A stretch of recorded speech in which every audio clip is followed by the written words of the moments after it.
Okay, so now we're getting into a basic tutorial with regards to meal preparedness in the event that you have no power, the power is out, your gas to your house, if you're on natural gas stoves or whatnot.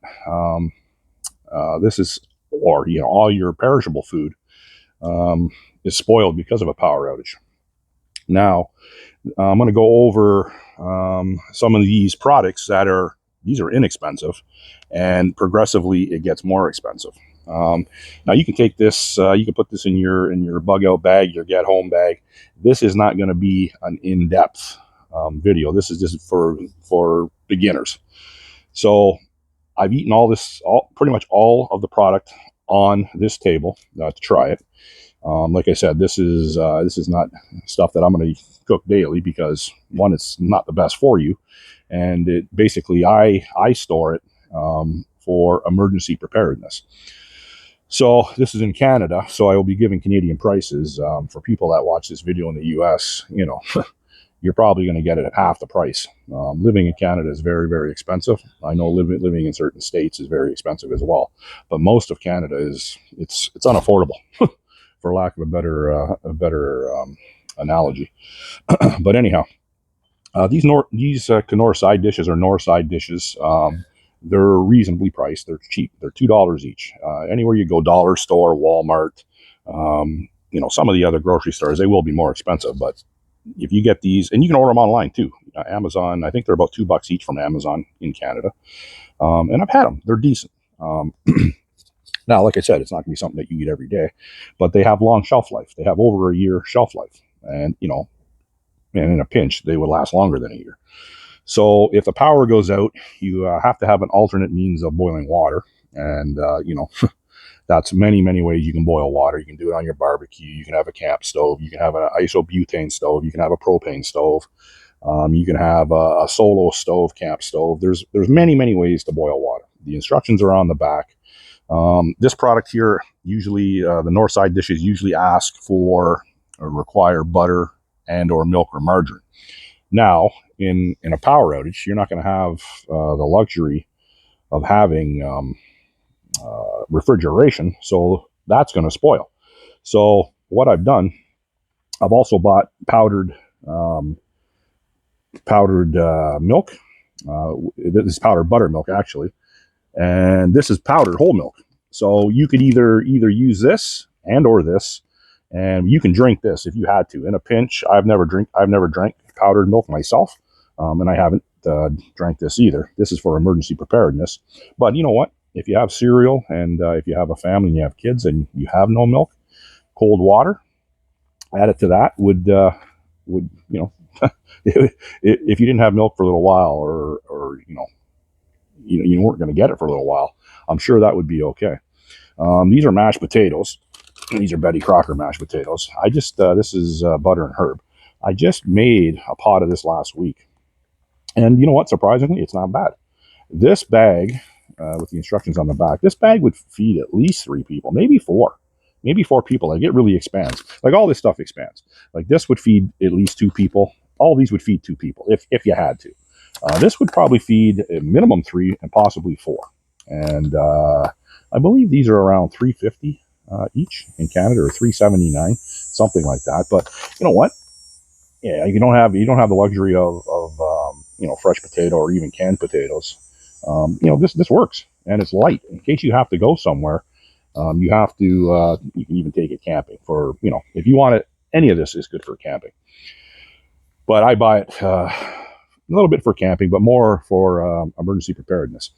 So this requires milk. It requires butter or margarine. So that's why I have this, the whole milk and buttermilk powder. So all I have to do is add a little of this, and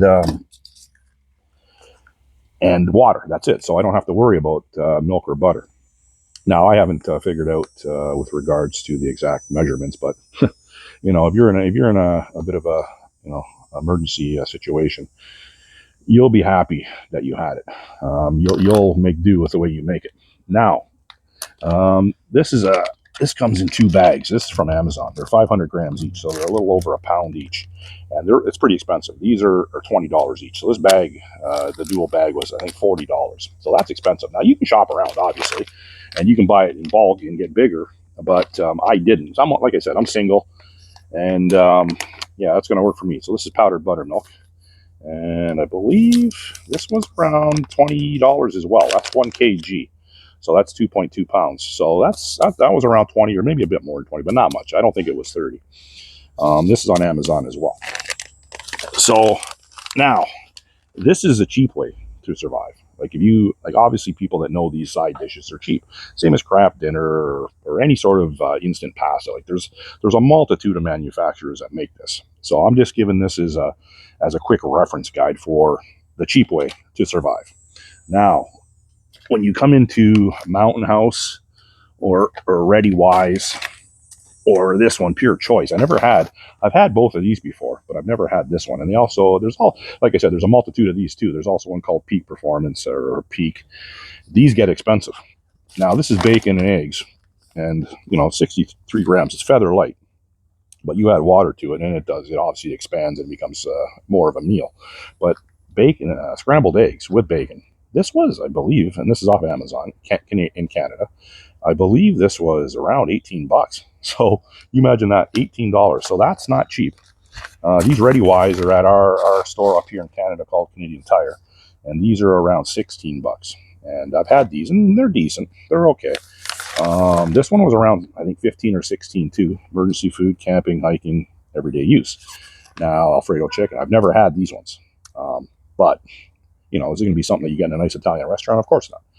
But they are edible. Never had that.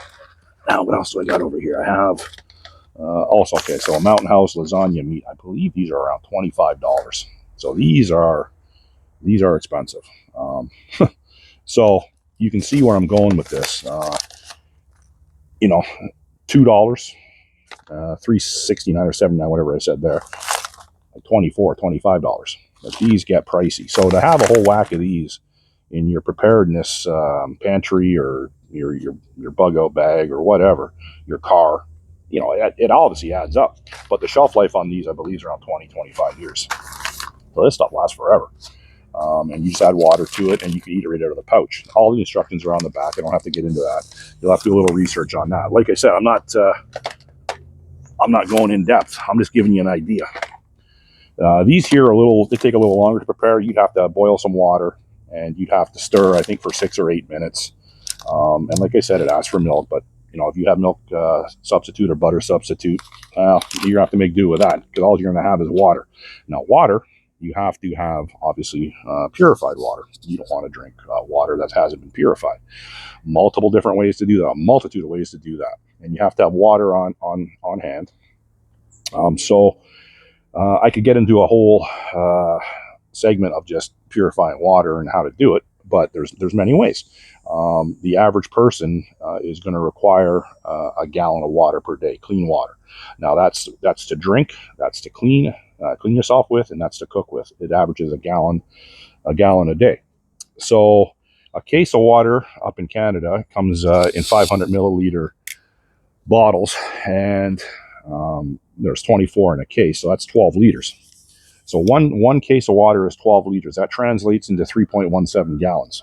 So if you need a gallon a day, 3 people would go through essentially a case a day, a case of water. So if you have a family of 4, you're going to go through family of 4, you could probably get by with 1 case a day. And then that's obviously, not, you're conserving it. And some days, who knows, maybe you won't use as much water. But you have to drink at least 500 to 1,000 milliliters of water a day, half a gallon a day. I would think you will survive with that. Obviously, you can't go, I think, 3 or 4 days without water, but you can go a long time without food. So obviously, water is very important, and everyone knows that.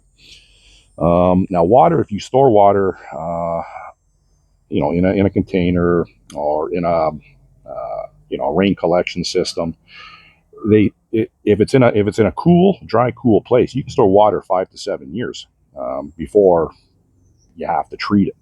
Now, I don't know about that. I like I said, I have a small apartment. I store as much water as I can, but I can't get crazy because I don't have the space for it. But I have a little water stored up, and I wouldn't drink water 5 to 7 years old. I would either boil that or purify it. Now you can purify it through water filters. I got this one, for example. I have many systems. This is a Life Straw. I like the Life Straw systems. This one went out west with me. It went up into the mountains. I was drinking river water, or drank river water with this mountain lake water. No problems, like no problems at all. This is a good system, but this is a portable one. I just brought this out just for. I have larger purification systems.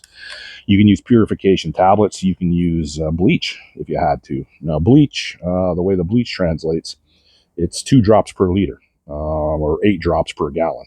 Now, it's like a quarter teaspoon or a teaspoon for a gallon. So, a quarter teaspoon for a liter, and I believe it's a teaspoon for a gallon. Now, you can buy the water droppers that come with the little bottle. Like that's it's for anything. It's eardrops, whatever, one of those type droppers.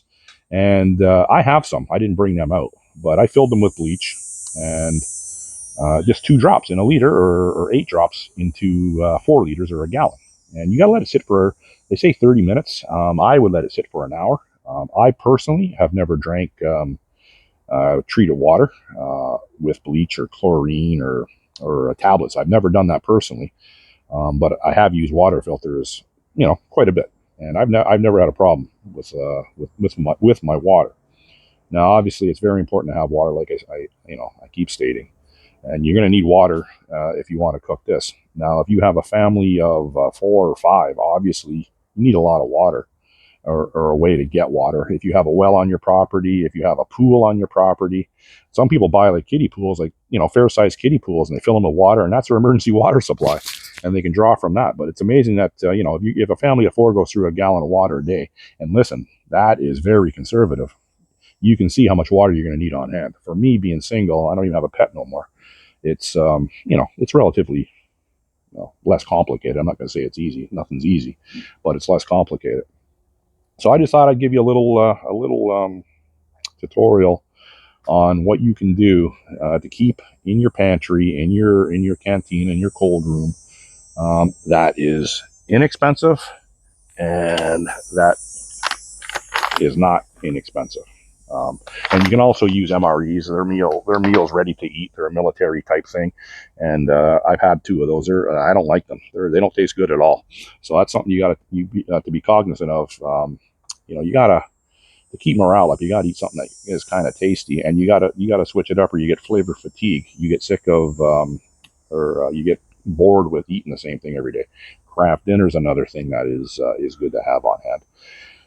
Multitude, jarred fruits, jarred vegetables, pickles, all that sort of stuff. I'm just bringing this to everyone's attention because it's cheap and it's quick. And you know what? If power's out for even 3 days, this could be, I'm not necessarily saying a lifesaver, but it could keep a lot of people, their spirits up. If you want to get into long-term preparedness, yeah, well, this probably isn't the best. You could take it out of the packages and put it in Mylar bags with oxygen absorbers, and you could reseal them. That would last a lot longer, but this stuff here, I keep quite a bit of it on. Not a lot, because, they say it lasts for a year. I think one of these lasts for a year and a half, 18 months.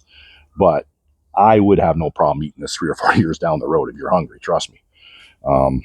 But ideally speaking, you don't want to keep it on hand that long. This is for a relatively short preparedness, and this stuff is longer preparedness, obviously. That's just a little quick tutorial, and yeah, hopefully it helps, or gets people, not necessarily, I hope it helps people, but I hope it gets people under the impression that things may go a little sideways. A natural disaster or man-made disaster. Up here in Toronto, in the last couple months, we've had record rain. It's rained like I've never seen before in my lifetime, and that makes sense because it's a record rain. And the power's gone out. The power's gone out at my house, I believe, 3 times in the last 3 months, and the longest was for, I believe, it was 11 hours. Now, I don't have a problem with that because I have 2 solar chargers, power stations, and they run my fridge freezer combo, like I said earlier, and my deep freeze. So now with the one I'm charging now, we'll see how that works. And if it doesn't work the way I plan, well, I'll have to reassess that. But I'm thinking once the sun hits that, it will work effectively.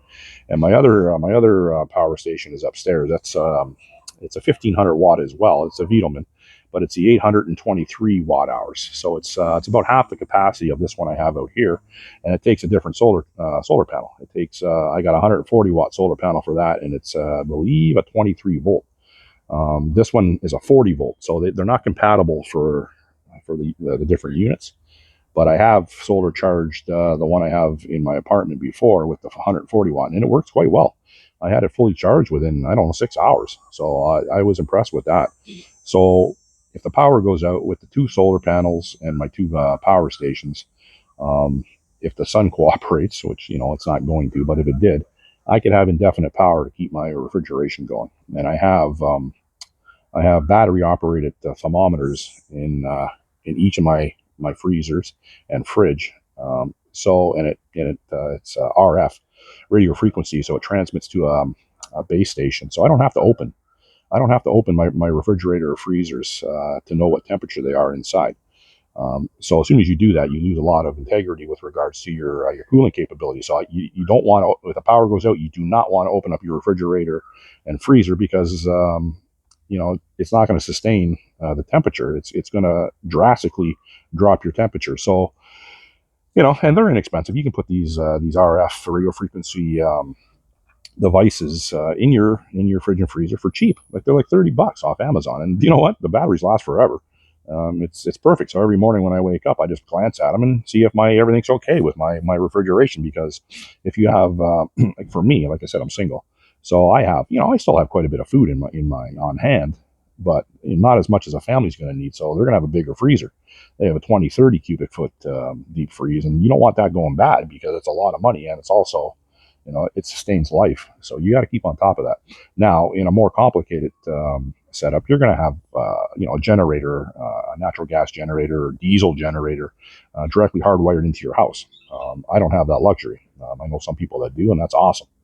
I'm just talking a little city preparedness here. I'm not talking living out on 10 acres of property with a well or a stream or nothing like that. I'm talking, I live in Toronto, and this is by no means am I trying to tell you that this is a long-term solution. This is just a short-term solution. Long-term solution, you don't live in the city. You have a place to go to. You have farmland. You have an off-grid cabin, but that's a whole nother story. But I'm just like I said, quick little video. It's not turning out to be that quick, but just do your research, people, and be prepared as you can be for living in the city. Start with food and water, and that's it. Hopefully, I helped.